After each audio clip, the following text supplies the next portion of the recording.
O que eu vou colocar hoje aqui é nós e os exóticos, deslocamentos, etnocentrismo e interpelação do outro. A palavra deslocamentos não aparece no texto que eu vou ler. Ela está escondida, né? Mas provavelmente nada do que eu esteja relatando nesse texto poderia acontecer sem os deslocamentos, né? Então eu vou começar colocando uma pergunta simples. Por que para um francês ou um norte-americano, o Maxims e o Elaine são restaurantes, ponto, e restaurantes tailandeses ou hindus são restaurantes étnicos?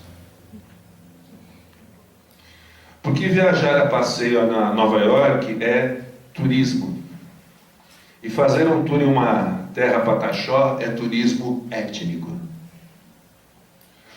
Mesmo se tratando de marketing, e o marketing obviamente aciona essas categorias, a estratégia mercadológica ela fundamenta-se em algo que lhe é anterior. O adjetivo étnico constitui uma daquelas categorias de pensamento que transitam no senso comum, inclusive no senso comum científico, expressão Bourdieu, entrando naquela ordem de categorias das ciências sociais que ainda, conforme Bourdieu, né, utilizamos para pensar o mundo, mas sobre as quais não pensamos, né? Não é dedicada a essa classe de categorias a devida reflexividade, né? Não se pensa. Aliás, o próprio Bourdieu, em um escrito sobre região, regionalismos e identidade, reserva a categoria étnico e etnia menos de 2 linhas entre parênteses, afirmando que se trata de, abre aspas, um eufemismo erudito para substituir raça. Fecha aspas. A palavra, ao que tudo indica, foi criada pelo antropólogo francês Georges Delapouche, figura ambígua, eugenista e fundador do Partido Operário Francês, para diferenciar grupos humanos formados pela mesma raça, uma noção zoológica, que ele utilizava, de grupos constituídos pelos mesmos traços culturais.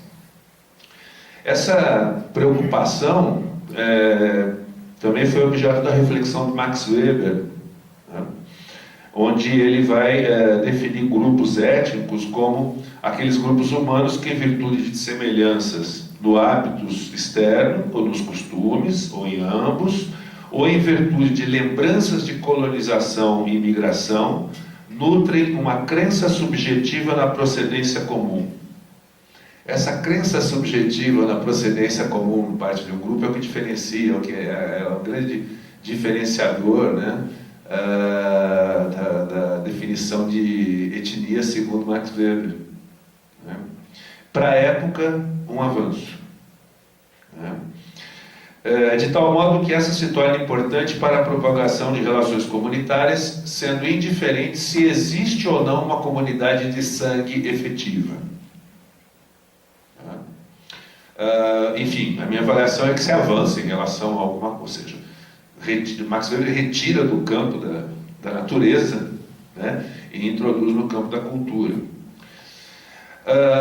Ainda na antropologia, mesmo com um brilhante esforço do antropólogo norueguês Fredrik Barth e seus colaboradores, um livro chamado Grupos Étnicos e Suas Fronteiras, de 1969, né, onde ele tenta compreender a etnicidade a partir das interações sociais entre diferentes grupos, ou seja, dessencializá-los, deixar de defini-los por essência e desracializá-los, seguindo a pista do Weber, mas juntando também o interacionismo simbólico do Goffman. O termo não deixou de constituir um impasse. Creio que isso se deve, por um lado, à sua imprecisão e, por outro, aos sentidos práticos aos quais o termo associou-se em seu desenvolvimento. Estou usando o sentido prático aqui no sentido de Pierre Bourdieu, que pode ser, inclusive, de uso para a prática científica. O crítico literário Terry Eagleton chama a atenção para um fato óbvio, mas que nos auxiliará a pensar. Diz o Terry Eagleton: Para uma pessoa, seu modo de vida é simplesmente humano. São os outros que são étnicos, idiosincráticos, culturalmente peculiares. Ao que eu acrescentaria, exóticos. Esta afirmação remete à noção antropológica de etnocentrismo, tendência universal dos grupos humanos de situarem-se e nomearem-se a si mesmos no centro do mundo. A título de ilustração, do livro do professor Roque de Barros Laraia, diz ele lá: os Cheyenne, índios das planícies americanas, se autodenominavam os entes humanos. Os Acauá, faço uma confusão com isso, né? Acauá, grupo tupi do sul do Pará, consideram-se os homens. Da mesma forma que os navarros se intitulavam o povo. Os australianos chamavam as roupas de peles de fantasmas, pois não acreditavam que os ingleses fossem parte da humanidade. E nosso chavante, esse nosso fica por conta do professor Laraia. Tá? Foi uma mania que os antropólogos tiveram durante muito tempo de denominar o povo indígena que eles estudavam como nosso. Né? O Darcy Ribeiro falava, os meus índios. Né? Mas enfim, nossos chavantes acreditam que o seu território tribal está situado bem no centro do mundo. Entretanto, se o etnocentrismo é um universal, ele assume outra dimensão quando passa a integrar as relações de forças constitutivas dos processos coloniais e neocoloniais. Ele transforma-se então em eurocentrismo. A história da ocidentalização do mundo, a expressão do professor Iane, é a história da produção e reprodução da imagem que o próprio Ocidente tem de si mesmo, inventando-se eurocentricamente enquanto inventa seu outro, o selvagem, o primitivo, o bárbaro, o étnico ou o exótico, como demonstra Eduardo Said ao analisar a forma como o Ocidente inventa o Oriente e seus atributos no contexto do imperialismo. Nesse processo de invenção de violência simbólica, cria-se uma estrutura de sentimentos impregnando de tal forma e com tal força a nossa visão de mundo que a tarefa de superação parece impossível. No processo histórico, a produção do outro exótico e peculiar se reproduz em escalas entre nações e, dentro delas, entre regiões. Isso pode nos levar a pensar em formações discursivas coloniais ou neocoloniais, para as quais concorrem, por exemplo, narrativas de viagem, a arte, a história da arte, a literatura e, principalmente, a própria antropologia. É a partir dessas formações discursivas que se dá a interpelação dos indivíduos como sujeitos, posicionando-os em sua sujeição colonial. Isso pode ser uma pista para a compreensão, inclusive, dos motivos pelos quais um suposto caráter étnico e um indefinível atributo de etnicidade é aceito e teorizado na antropologia, e inclusive colocado na cena das lutas sociais por povos indígenas ou remanescentes de quilombos, sem atenção para a ausência de inocência da linguagem, como apontou Roland Barthes.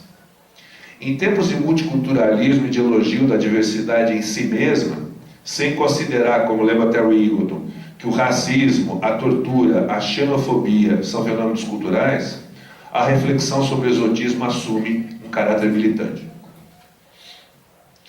Uma genealogia do exotismo teria que retroceder aos escritos da antiguidade, as narrativas de Heródoto, por exemplo, quando escreve sobre os lícios. Minha ambição é bem menor, mesmo porque eu não leio grego.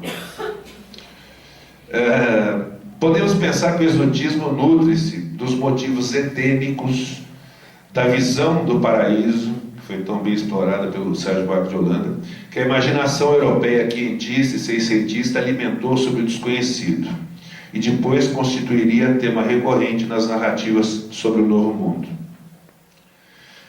As narrativas de viagem nos levam a pensar em uma espécie de tradução.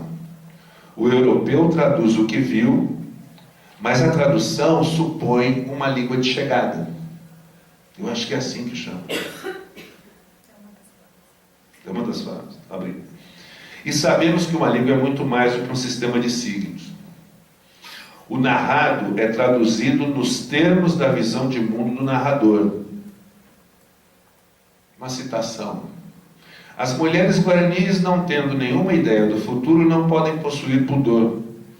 Parecem crer que o casamento não traz obrigação alguma. Os homens, aliás, não pensam de outro modo. Saint-Hilaire, sobre os Guarani, no Rio Grande do Sul, entre 1820 e 1821. A Europa e seu cristianismo, tomados, então, como medida, criam um saber sobre o outro. Um exemplo ilustrativo vem da conjugação entre a história da arte e a antropologia, na chamada arte primitiva. Expressão que é alvo da crítica de Frank Willett em seu livro African Art, 1993, afirmando que a expressão é tributária da antropologia do século XIX, que vê a Europa de seus dias como o auge da evolução social. O período entre fins do século XIX e início do século XX é rico para a reflexão, na medida em que as distâncias diminuem, intensificam-se, eu pensei que não tinha, intensificam-se os deslocamentos. Nicolau Shevchenko fala da, abre aspas, procura de fontes de vitalidade que restaurassem o encantamento perdido do mundo e da vida. E sinaliza 1870 como o marco no qual o pensamento antropológico, evolucionista, institucionaliza-se, nas palavras dele, com a fundação dos museus históricos, arqueológicos e antropológicos, difundindo a curiosidade por essas especulações na antropologia evolucionista dentre o grande público das metrópoles. Os museus e suas narrativas integram, portanto, a formação discursiva neocolonial. Inserem-se nessa ordem também as exposições universais, com pavilhões dedicados, abre aspas, às culturas nativas extra-europeias, ditas então primitivas. Muitos dos objetos da chamada arte primitiva chegam à Europa como pilhagem neocolonial, seja para a decoração das casas de militares e funcionários, seja para as coleções etnográficas. Victor Segalen, 1878-1919, médico da Marinha Francesa e funcionário da administração colonial francesa, escreve o seu Essai sur l'exotisme, o ensaio sobre o exotismo, publicado pós-mortem em 1955. No livro, Segalen cria a figura do exota. E quando eu escrevia, não deixou de me ocorrer, mesmo que seja improcedente, a contraposição entre o exota e flaneur. Coisa a se pensar. O exota seria aquele para quem a fonte revigorante da vitalidade do mundo está nos trópicos. Em 1911, Segalen escreve a um amigo sobre sua estada na Polinésia, uma carta, um trecho de carta.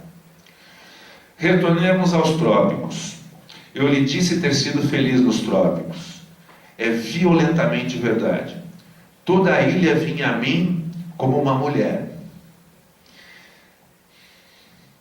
E eu precisamente recebia da mulher lá embaixo os dons que os países completos não oferecem. Países completos aqui para ele, né? A Europa industrializada.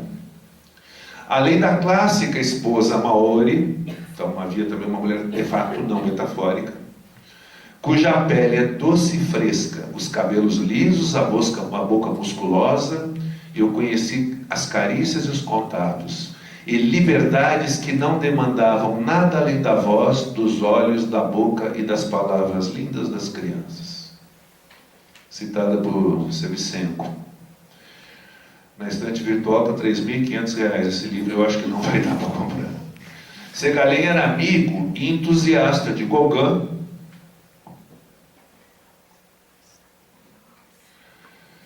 que junto com Pablo Picasso, esse último em termos de fase, né, são relacionados na historiografia da arte com o primitivismo. Notem, agora não mais estou falando de arte primitiva, estou falando do primitivismo, né? Marcado pelo descontentamento com a modernidade, mas que ao final acaba pela exaltação do primitivo e do exótico. Segalen definia Gauguin também como um exota. O elogio ao primitivo é um movimento que institui uma alteridade, posicionando-lhe com os atributos não europeus. Mesmo que inserido em uma fala a favor do outro, como de resto muito do que a antropologia construiu mesmo depois de superados os paradigmas evolucionistas e deterministas, gostaria de sublinhar a dimensão do assujeitamento da alteridade, exotizando-a, o que institui inclusive certo gosto estético, do qual, como sujeito interpelado, eu mesmo compartilho, que, pensando em Bourdieu, transforma a posse e uso decorativo do objeto exótico como estratégia de distinção.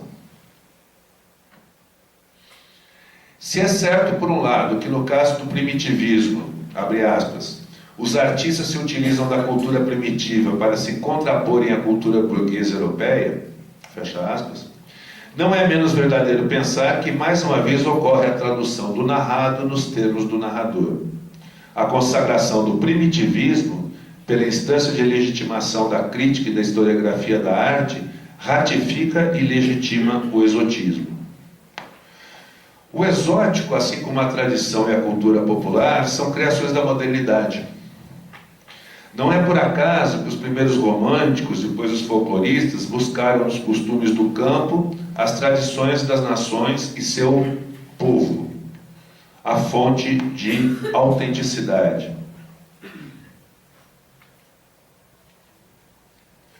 O exotismo, na verdade, segundo as pistas de Todorov, fundamenta-se no desconhecimento do outro. Escreve Todorov. O conhecimento é incompatível com o exotismo, mas a ignorância, por sua vez, inconciliável com o elogio dos outros. É precisamente o que seria o exotismo, o elogio na ignorância. Este é seu paradoxo constitutivo. O exotismo, terminou Todorov, o exotismo, criação europeia e eurocêntrica, se reproduz nos olhares das elites intelectuais colonizadas. Na literatura, Antônio Cândido fala em, citando Cândido, um persistente exotismo que eivou nossa visão de nós mesmos até hoje, levando-nos a encarar, como faziam os estrangeiros, propiciando nas letras a exploração do pitoresco no sentido europeu, como se estivéssemos condenados a exportar produtos tropicais também no terreno da cultura espiritual. Roberto Ventura, em estilo tropical, recorre à expressão intencionalmente contraditória de autoexotismo. É quando esse exotismo já não se dá, por exemplo, da Europa em relação, a visão europeia em relação ao Brasil, mas pelas próprias elites intelectuais brasileiras em relação, vou mencionar aqui, né, ao sertão, ao mestiço, enfim, né? O Ventura chama isso de autoexotismo. Este opera no Brasil desde o romantismo, que inventa o índio, o gaúcho, o sertanejo, passando pelas tendências naturalistas ligadas ao chamado pensamento social, da geração de 1870, da qual Silvio Romero é um dos maiores representantes, recorrendo às teorias raciológicas para discutir o futuro do país em termos de mestiçagem. O dilema desse pensamento é posicionar, sujeitar, sobretudo, o elemento negro e o mestiço na formação discursiva nacional popular.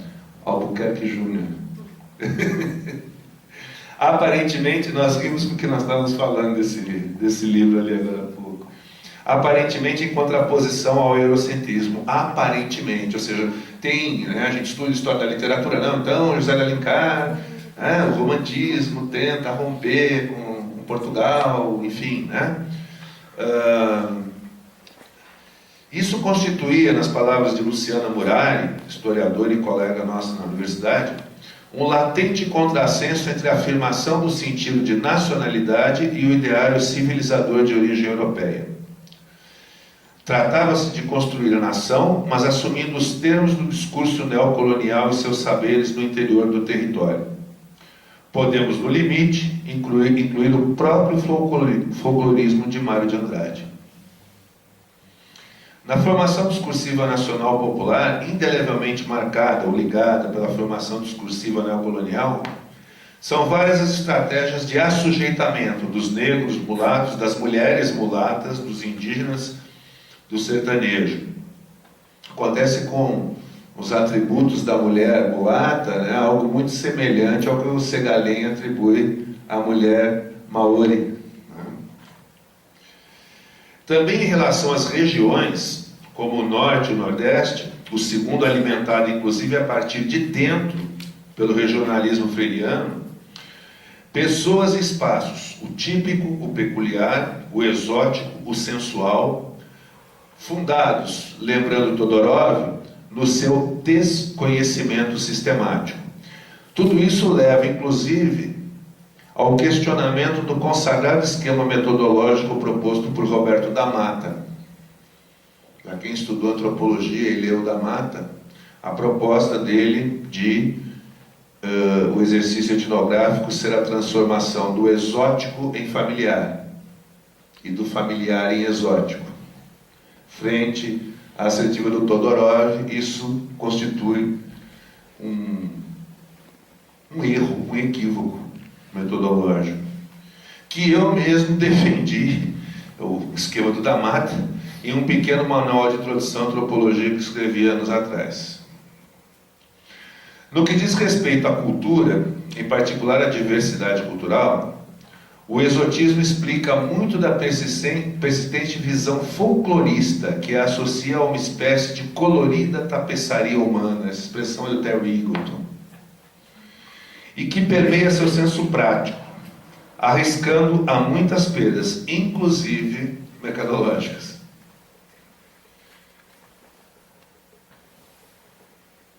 Quanto custaria, por exemplo, ao turismo abrir mão do exotismo?